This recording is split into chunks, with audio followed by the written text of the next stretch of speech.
Belarus many times. Я был в Беларуси много раз. And it's a wonderful country with beautiful Чудесная people. страна, красивые люди. And it's time to get rid of your awful dictator. И сейчас как раз самое время, чтобы избавиться от вашего ужасного диктатора. А что вы, как вы оцениваете ситуацию в Беларуси? Что вы вообще думаете о том, что происходит в Беларуси? So what do you think about Belarus, about the situation there? Well, it's tragic. Это And трагедия. without the support of Vladimir Putin, he would already be gone. И без поддержки уже все было бы окончено. But with Joe Biden and the European Union, he will be gone. Но с европейской поддержкой и вообще с поддержкой других стран он исчезнет, он идет.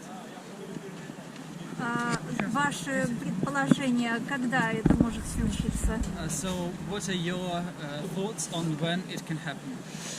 It could take some time, but you know, with the spirit of the Belarusian partisans, it won't take that long. Какое-то время займет, но с вашим духом партизанства это не будет слишком долго. Что пожелаете белорусам? What can you wish to the Belarusian people? Good luck and Живе Belarus! Удачи и живи Беларусь!